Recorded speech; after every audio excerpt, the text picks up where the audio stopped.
Cobra থেকে 5 গুণা 4-5 গুণা বেশি বিষাক্ত সাপ। তো ডলুঘাট থেকে এই মুহূর্তের বড় খবর, মাঝরাতে দোকান ঘরের ভেতর 5 থেকে 5.5 ফুটের বিশাল রাজসাপের এন্ট্রি, আর তা নিয়েই মহাসড়কের পাশে তীব্র চাঞ্চল্য ছড়িয়েছে।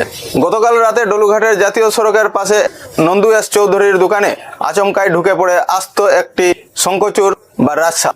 লম্বাই যা ছিল প্রায় 5 থেকে 5.5 ফুট। জানা গেছে গতকাল রাতে প্রতিদিনের মতো দোকানে কাজ করছিলেন নন্দুবাবু।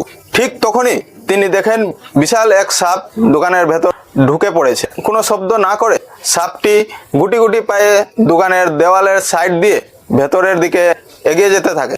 এই দৃশ্য দেখেই চোখ চরক গাছ, আতঙ্কে জমে যান উপস্থিত সবাই। সাধারণত এমন পরিস্থিতিতে মানুষ লাঠি বা অস্ত্র তুলে নেয়, কিন্তু নন্দুবাবু ও তার পরিবার দেখালেন চরম ধৈর্য ও মানবিকতা। তারা সপরিবারে বিন্দুমাত্র আঘাত না করে অবিলম্বে যোগাযোগ করে স্থানীয় বিডিপির সাথে। এরপর সেখানকার বিডিপি সেক্রেটারি নিখিলেশ চৌধুরী খবর পেয়ে তৎক্ষণাৎ দক্ষ রেস্কিউ টিমকে ফোন করে। খবর পেয়ে দ্রুত ঘটনাস্থলে পৌঁছায় উদ্ধারকারীর দল। অত্যন্ত সতর্কতার সাথে নিখুঁত অপারেশনের মাধ্যমে 5 থেকে 5.5 ফুটের সেই লম্বা রাজসাপটিকে উদ্ধার করে রেস্কিউ টিম। সাপটিকে পরে নিরাপদ গভীর জঙ্গলে ছেড়ে দেওয়া হয়েছে। নন্দুবাবুর মানবিকতা এবং বিডিপির সেক্রেটারির এই তৎপরতা এখন গোটা ডলুঘাটে প্রশংসিত হচ্ছে।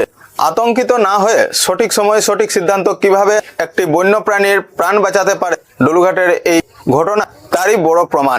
নন্দুবাবু এবং বিডিপি টিমকে ডলু নিউজ 24 এর পক্ষ থেকে স্যালুট। ডলুঘাটের এই সাহসিকতার ঘটনা নিয়ে আপনার মতামত কি?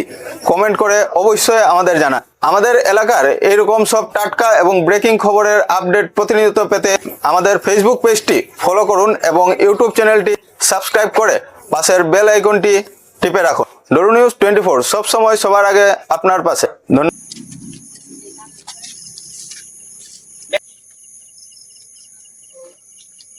এই কথা যে এই সাপটা যে এটা কয় শঙ্কুনি সাপ বাংলাতে বা রাজসাপ কয়। হ্যাঁ, এটার ইংলিশ নাম হলো, ইংরেজি নাম যেটা হলো ব্যান্ডেজ ক্র্যাথ। ব্যান্ডেজ ক্র্যাথ হলো কোবরা থেকে 5 গুণা 4-5 গুণা বেশি বিষাক্ত সাপ। তো এই সাপ থেকে বহুত দূরে থাকবেন। হে এমনি কেউ ক্ষতি করে না, কিন্তু এটাও আর কি বন্যপ্রাণী আইনের আন্ডারে আরে প্রটেক্টেড, মানে সংরক্ষিত প্রজাতি। তো এই কথাটা আপনি ধ্যান রাখবেন। তো কেউ মারামারি করবেন না। লাগলে নাম্বার আছে, আপনারা ফোন করবেন। হ্যাঁ, ফোন করবেন, আমরা আইজিমো, আমরা আরামসে রেস্কিউ করে আমরা জঙ্গলে গিয়ে ছাড়িয়ে আইজিমো। হ্যাঁ, কোনো টেনশনের কিছু নাই। আর রসুন জল এই দোকান আর এই দোকানের বাউন্ডারি যে এইসব জায়গা, ঘর বাড়ি দোকান, এইসব জায়গাতে দিয়া রাখবেন, বুঝছেন? Thank you.